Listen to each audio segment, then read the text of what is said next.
We're going to talk about probably one of the biggest mysteries in human history, probably the biggest mystery in human history, the one question everybody always asks, everybody always wants to know. Some people think they actually have the answer. And that's what happens when we pass away. All right? What happens when we pass away? Well, first of all, let me start off by saying nobody truly knows, okay? That's number one. Nobody truly knows what happens because nobody's ever come back uh, from death to tell us what happens. Okay, a near-death experience is not death. Okay, it's a near-death experience. Um, if your heart stops, let's say you're on the operating table or something happened to you, and you know your heart stops. Okay, you're not dead. Your heart stopped. All right, that doesn't mean that you're dead. Um, if the brain dies, then it's a wrap. All right, that's death. That's why when people are brain dead, they put them on the ventilators to keep them breathing. Um, and I hate to use it as an example because people always talk about this individual, but it's the same thing that happened with Tupac. You know, he was on one of those until his mother decided to pull the plug. God rest him in his soul, but nobody's ever come back from death. All right. As I said, if you had a near death experience, that's exactly what it was. It was near death. You didn't die. All right. When your brain is dead, that's when you're dead. It's over. Okay. So let's just get that straight because I kind of, it irritates me when I see videos of people talking about they died and went to hell or went to heaven and like, get the fuck out of here, man. All right. None of that shit happened. You didn't die and let's just leave it at that. All right. So the only thing that we can do is speculate on what really happens. Um, what really happens when that etheric cord is cut. For those of you who don't know what the etheric cord is, the etheric cord is like an umbilical cord, except for with the umbilical cord, it connects the child to the mother when it's in the womb. It's how it feeds. Um, the etheric cord is the same concept, except it connects the spiritual body to the physical. Okay, you don't really hear a lot of people talking about the etheric cord, but once the etheric cord is cut, it's over. You don't come back from that. Right? It's a wrap. You and that's different from an astral projection or astral traveling. So it's different. You're still connected to the physical, your physical body when you're astral traveling. Now, should that etheric cord cut while you're asleep, then that astral experience will turn into a physical death, right? So when we do cross over, I mean, the question is, what really happens? You know, do we keep our physical appearance? You know, do we look like what we look like now when we transcend to the other side? Now, if we go by what we see on YouTube, then we pretty much have, half of the answers that we need. So, for example, we watch videos and these ghost hunters and people like that, they have these cameras set up, they have their spirit boxes and all of this all these bells and whistles, right? These little trinkets, okay? And they may capture some footage or you don't even have to say footage. There's folklore about a lady who may haunt a road at night. You know, some the myth is a lady was hit by a car and she died on this highway, right? So now she's walks up and down the highway, haunting the highway. So let's use that for an example. If that is the case, then that's telling us what? That this person passed away and now their next existence is just them reliving this moment or trapped in this particular area on this planet in this, to me, what would be hell. You know, why would you want to die and then just be limited to this one highway where you lost your life? That's crazy to me. Or the same thing as someone who haunts a house. You know, were they given that option? Like, how does that work? Like, it's so many questions when it comes to this to this whole thing. So again, do we keep our physical appearance? How old are we? If a child passes away in this existence, do they, when they transcend to the other side, do they grow? And is there an age limit? Like, how does that work? What about someone who dies when they're old? I remember hearing something years back saying that everyone in the afterlife is 30, which, who the fuck, I don't believe that shit, but that's my opinion, is why I think we don't keep our physical appearance. Maybe we do, but I don't think so. You know, and again, there's so many questions that come up, like reincarnation. Like, if all of this stuff is real, like, who decides this? Is it random? Like, how do they organize this? When you think about all the people that pass away, like, who organizes this stuff? Is there like like, how you go to the DMV and you got to stand in line with all your paperwork, and you get called up to the main desk, is the first desk you get to, and they ask you, what you're there for, and they give you the ticket, which sends you to different parts of the DMV to take care of whatever business you got to take care of, whether it's a driver's test or you just need a driving record or something dealing with your license, whatever the fuck, right? They have this stuff organized. Like, is that how the setup is? Like, we kind of just ice skate on the surface of this, especially when it comes to these ghost sightings. When you think of residual hauntings, and for those of you who don't know what residual hauntings is, it's like repeated hauntings. It's a residual haunting of um. So say if someone died in a house and they haunt this house, it's a residual haunting, right? A poltergeist. When you think of poltergeists, like, is that someone who passed away, or is that something else? Is all of this connected? Like, what the hell is going on when we cross over? It's a lot of unanswered, a lot of questions we have, and we barely scratch the surface of this. Um, when someone passes away, which is what I find interesting, is they lose 21 grams. I don't know if anyone heard this, but some people say it's the soul, but you lose 21 grams, right? Now, to touch on this for a second, I'm going to give you my theory on the 21 grams, what I actually think the 21 grams is. I don't think it's the spirit leaving the body. What I actually think the 21 grams is, so when someone passes away, right, your body releases a chemical called DMT. Some people are familiar with DMT. They take it as a recreational thing. You got Hollywood people, they all meet up at someone's house and they have a so-called expert and they all do DMT, and they have this crazy experience. If anyone had ever heard of an artist named Alex Gray, I think his name is, if you look at his paintings are like DMT, like psychedelic type of things. I don't know if he was on DMT when he did it, inspired by it, but I think that's the case with him.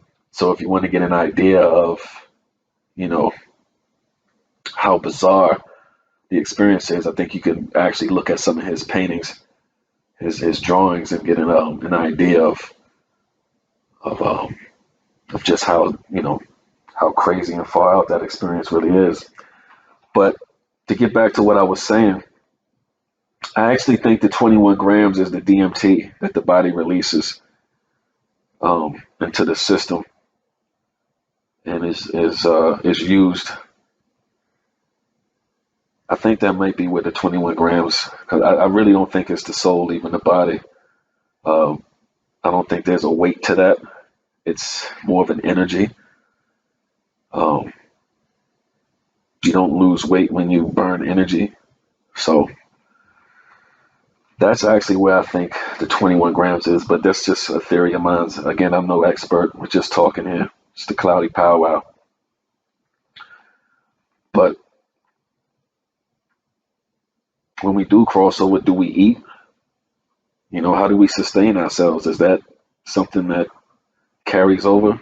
Is that an aspect of existence, of a conscious existence in another realm? Do we need to eat and drink? Is there water and juice and all that type of shit? Like seriously, like that's such a deep rabbit hole. And I want to go back to the ghost sightings and stuff like that when people have footage of ghosts walking down hallways and stuff like that. Is that a ghost? Is that something that's multidimensional that has nothing to do with human existence at all? Two parallel worlds crossing somehow. You know, it's very interesting. Terrifies the shit out of some people, but it's fascinating to me. You know, me personally, I definitely think there's something after this. I think we're born into the next world just like we were born into this one. Might not be the same way, but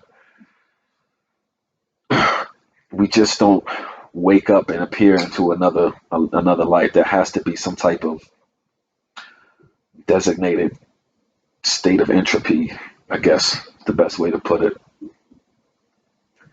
Um,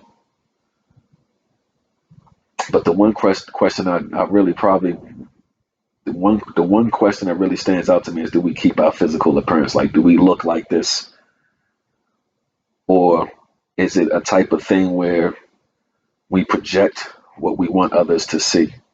Because we're dealing with excuse me, we're dealing with a spiritual body, not a physical. We can't shapeshift. We're not beings that can shapeshift. We're not reptilians and shit like that. So what you see is what you get here in this realm. But in the next realm, you know, is that how it works? Is it based on the experiences we had in this life? Is what we project ourselves to be in the next one? If anybody ever seen the movie Beetlejuice, classic film, when they drew the door in the attic, they took the chalk and they drew the door in the attic.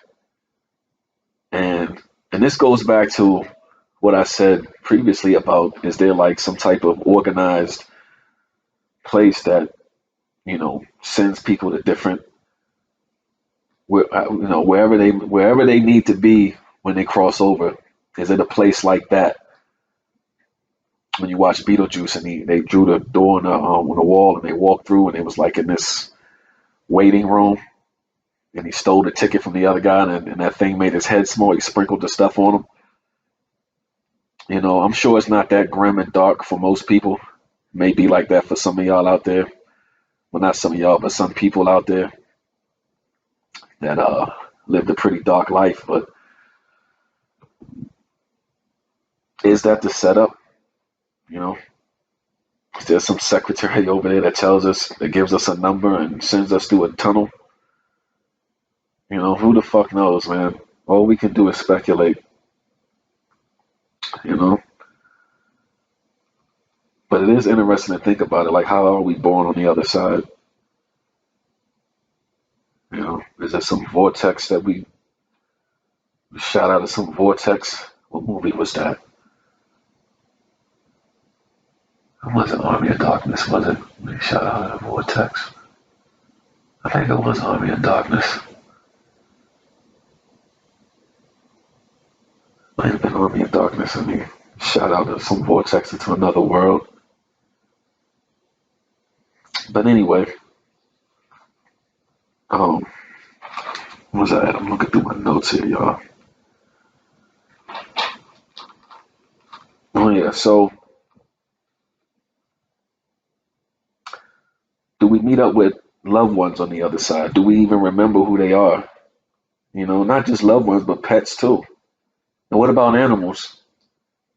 You know, when we talk about all of the things that we talk about, and I'm warning you now, we're going to be all over the place with this conversation. But when we talk about the things that we talk about, as far as like humans having spirit guides, when you watch these, excuse me, tarot readers on YouTube, and they talk about your spirit guides want you to know this, and then guiding you to abundance and all of this. Well, what about animals? You know, what about that rat that's running down the street and you see it and you want to call the people to come, you know, take care of the quote unquote pest problem? What about them? Do they have spirit guides helping them against us? You know, what about the tiny little fly you see them flying around when you're at your cookout, swatting flies and shit? What about them? Do they have spirit guides and ancestors?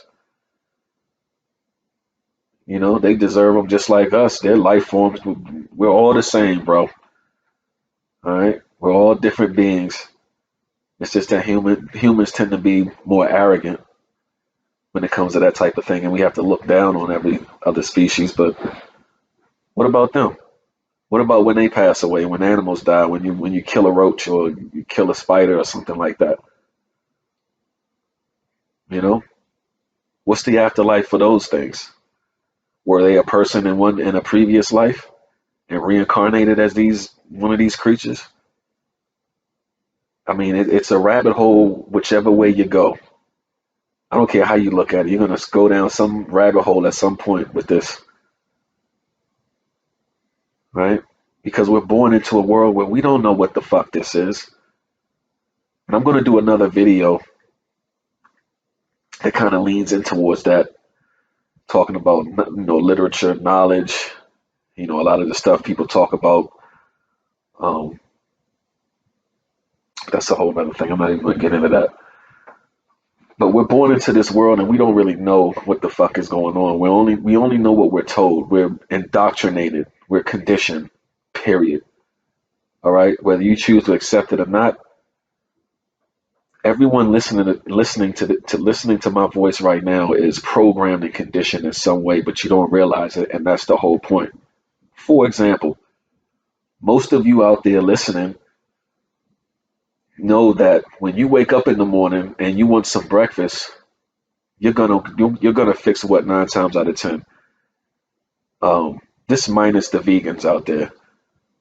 You're gonna fix eggs, maybe some bacon, whether it's turkey bacon or whatever, pancakes, waffles, biscuits, and all that type of shit is what you're conditioned to know what breakfast is.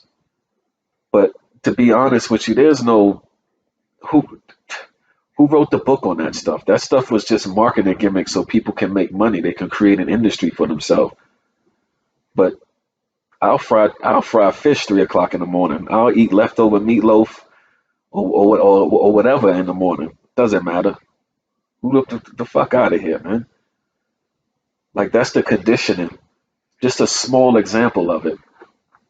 And like I said, the other video that I'm going to get into is going to tap into that as far as like the knowledge we receive, you know, because to be honest with you, I question that too, but that's another video. That's going to be the next video, or maybe the one after the next. It's going to be the third video, as a matter of fact. But again, like I was saying, we're born into this world and we don't really know. We just know what we're told and we run with it. Who the fuck are these people that's telling us this stuff, that this world that we live in, these politicians? Are they even real? You ever stop to think about that? Where the fuck are your baby pictures at? Your high school pictures? Like, where are people who went to school with you? Who the fuck are these people? We're born into this world and we don't know what's going on, man. We talk about you know, the Bible and all of this other stuff, which, listen, I'm not saying that stuff is fake. I'm not saying it's real. But like I said, we weren't here before we were born to know how this stuff's been set up. And I gotta watch it because I can really go into this next video depending on what I say, and I don't want to do that because I don't want to get off course. But these people that tell us this stuff, you live right, you go to heaven, you live bad, you go to hell, you know, but yet you're out here sending people to war and killing people, you know. So obviously you're not worried about an afterlife or dying. So what's really going on here, man? What's really going on here? Like, what are we really? When you really stop and think about it, when you tune out all of the noise, all of the distractions, and focus on the tangible reality in front of you. Here we are on this. They say it's a planet. Some people say it's flat. Some people say it's round. I really don't give a shit. But here we are on this planet in space, this bizarre phenomenon that we call life, you know, which all supposedly rooted from the Big Bang, which I'm going to do a video on that because I think that's bullshit. I don't believe in the Big Bang theory, but I did come up with a theory of my own to kind of make that make sense. But all of this stuff supposedly started by the Big Bang and, Darwin and all of this shit that they teach you in school, which we all know that American education is programming. If you keep up with IG and TikTok, you'll know that whole thing, the Rockefellers and all of that. So what is this really? Who are we for real? And who are these people? Because I think the truth is far more stranger and bizarre than fiction, right? I really do. I think there's a veil, and I think behind that veil is probably something a lot of people wouldn't be able to accept. And I'm just talking about the so-called, what people call the powers that be. I think it's something very disturbing there. And I'm not even talking about the stuff that we know about. That's small potatoes. That's small potatoes, man. And I don't want to get off subject, but it's kind of not because I'm going somewhere with this. So, matter of fact, let me get into this part right here.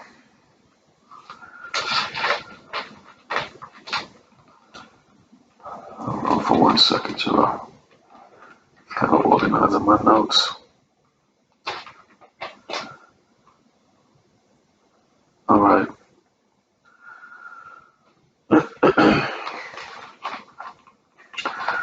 So, when you think about someone passing away, right?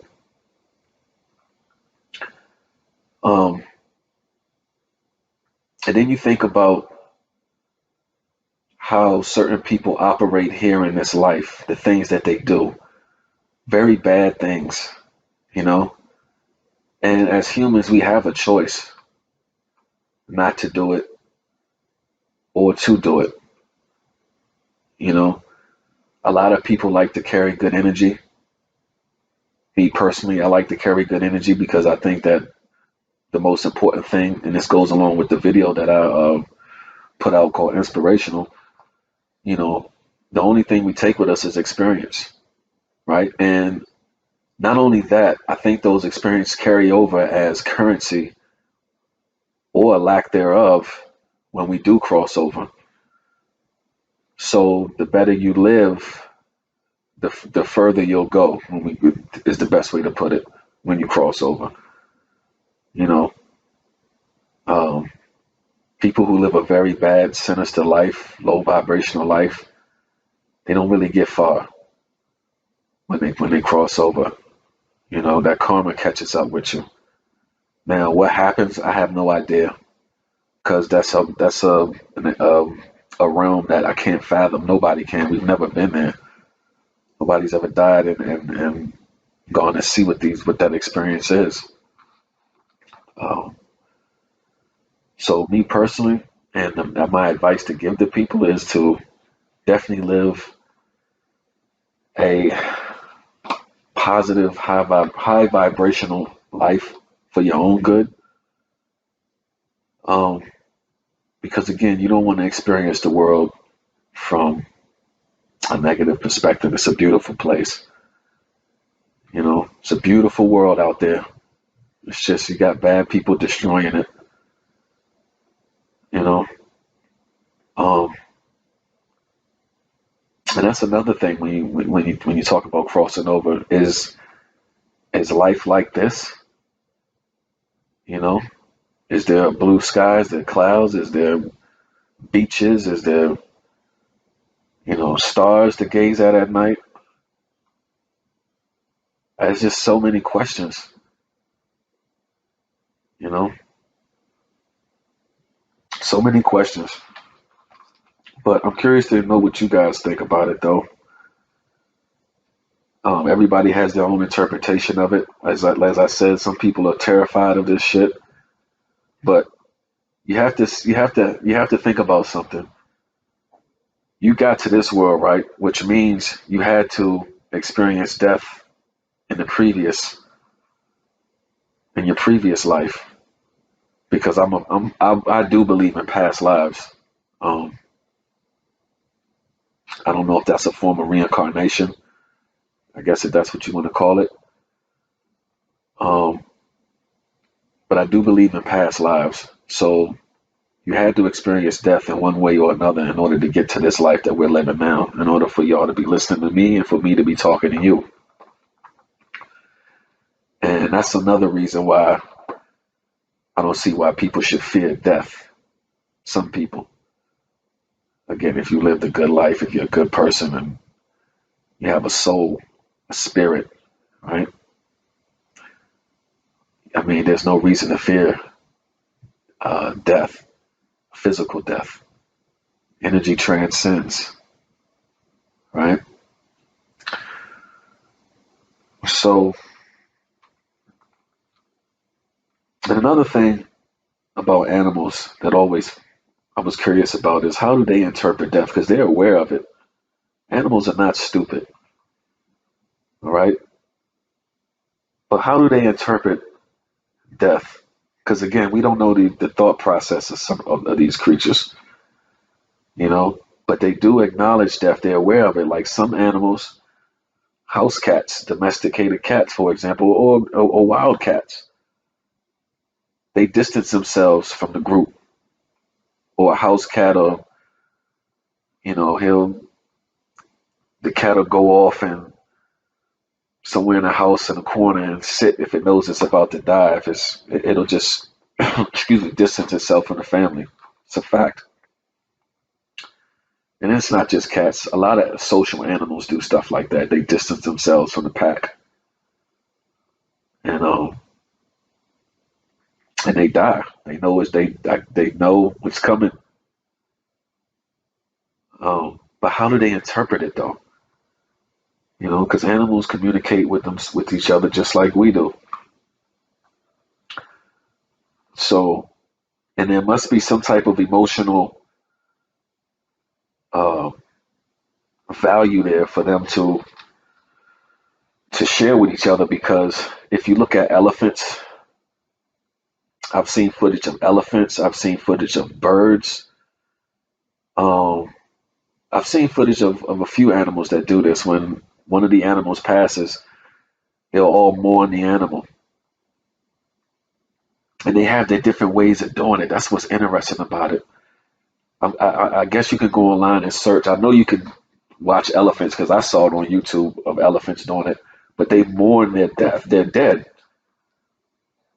right? It's very interesting to look at it. Just like how humans have funerals where they mourn, animals do the same thing in their own way. So there's some type of link between all of us that puts us all on the same level. It puts us all on the same playing field. There's no food chain. This is something else. It's just like sleep. When you think about sleep, it's one of the one things that truly connects all of us, whether you're an animal, an insect. Very few creatures don't sleep. I don't think sharks sleep. Don't quote me on that, but I don't think sharks sleep. But very few animals sleep. But most, even plants sleep. If anyone's familiar with botany, plants, they sleep. Okay?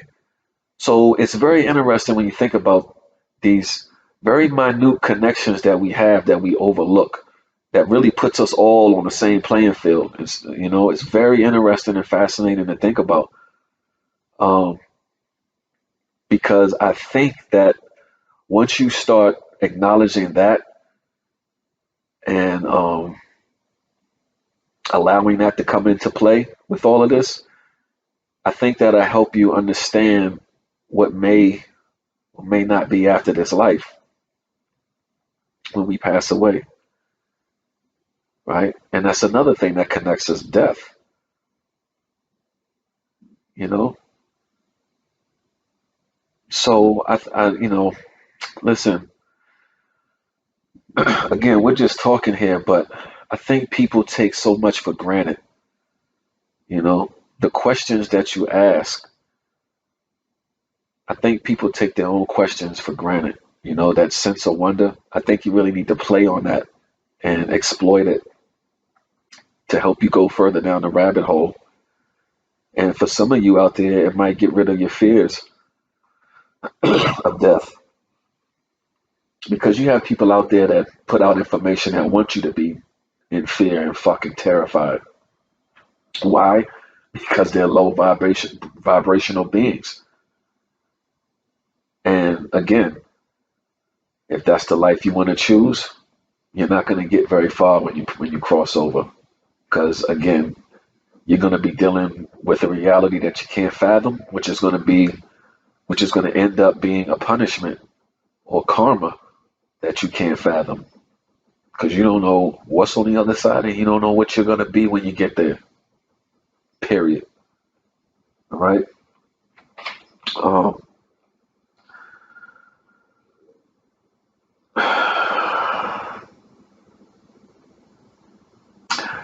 and I'll tell you something else that's interesting too.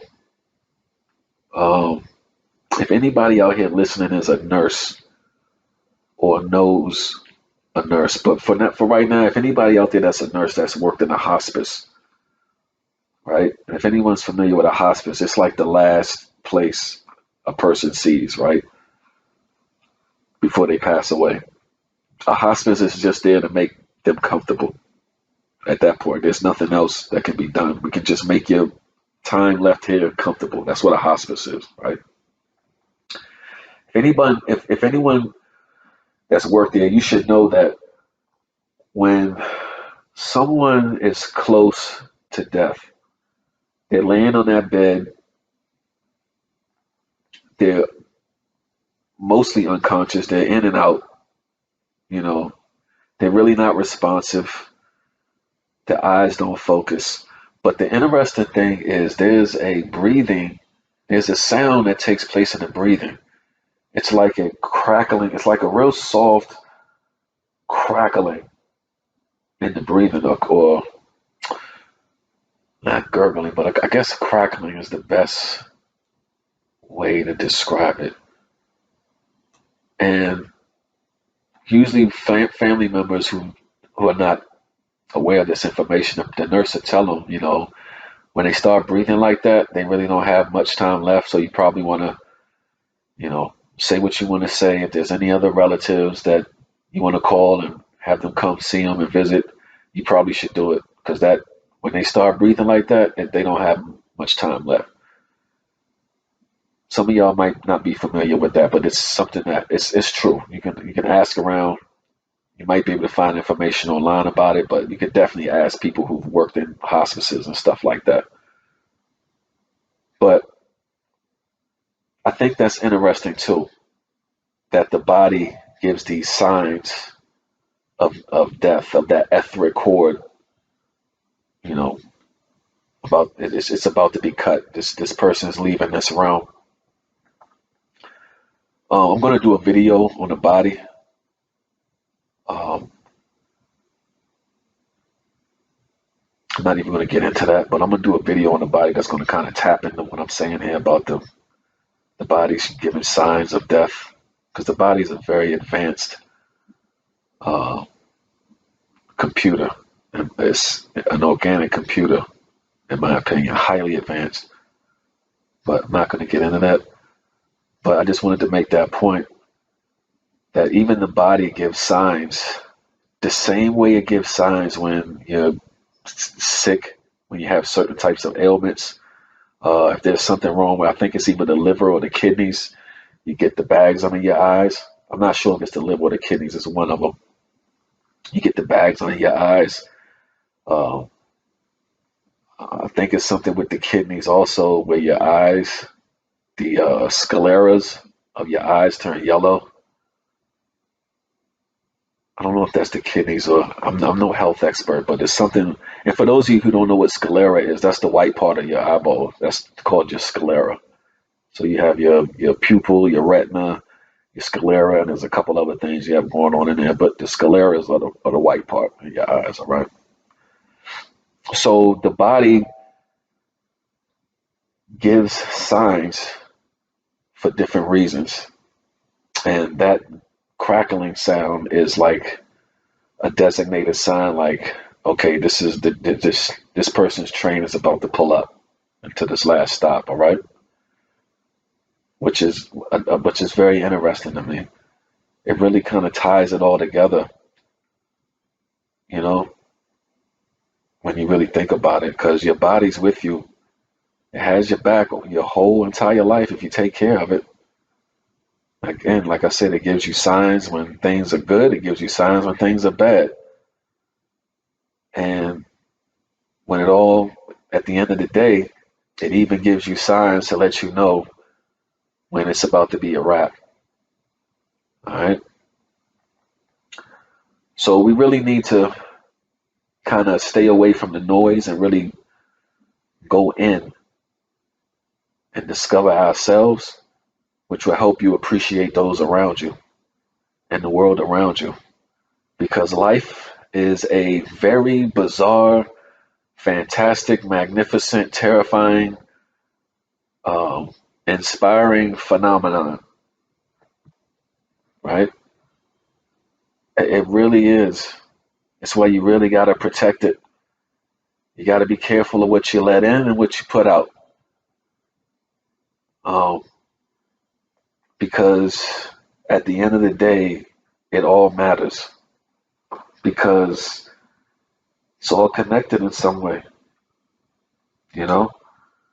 But we won't know what happens when you pass away until you actually pass away. Unfortunately, you won't come back to tell us about it,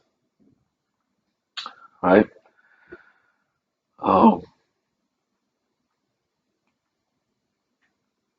yeah, I think that's pretty much it. I just want to get you guys thinking.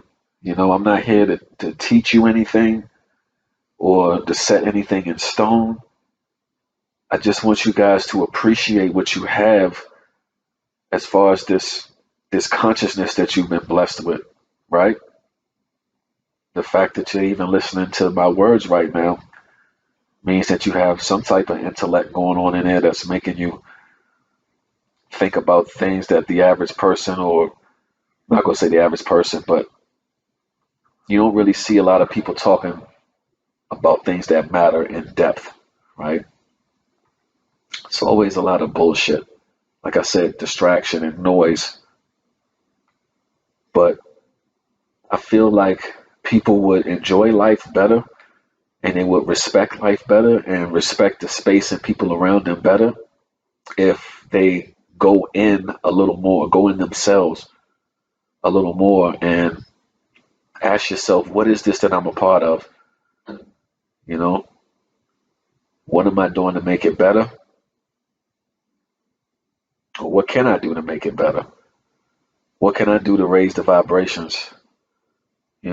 So I can experience this realm and take as much experience with me as possible when I pass away. You know, because this physical life that we live, like I said, it's a very bizarre, unusual, magnificent phenomenon. And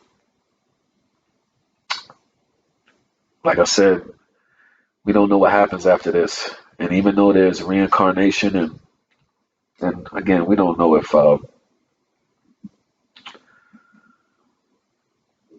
this stuff is real, like reincarnation. Even though I do believe in past lives, we we don't know if that's really the case. You know, um, one reason why I do, and I know I said I was going to close this out, but one reason why I said I do believe in past lives is because dreams. I think certain dreams that we have are memories of past lives, as bizarre as some dreams may seem, because again, those are different realities. You see, that's what I'm talking about when I tell you there's things that you can't fathom. Because if you're dreaming about something that's so bizarre that to you it's not real, but in fact that was a memory from a past life, then who's to say what's the next reality going to be? This might be the most subtle one. As crazy as it is here, maybe this is the most subtle compared to other realities. You know, maybe it's the worst because there's some very bad things that go on here. Very, very bad people, sinister, evil people. Okay, some of them are people, but that's another video. So you guys just think about that.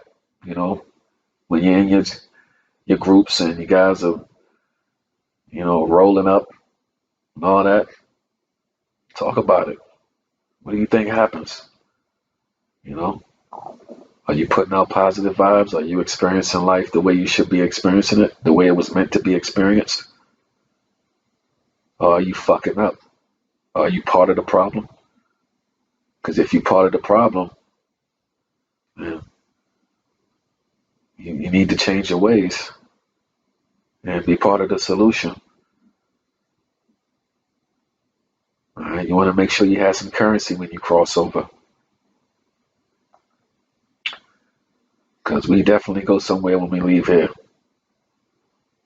All right.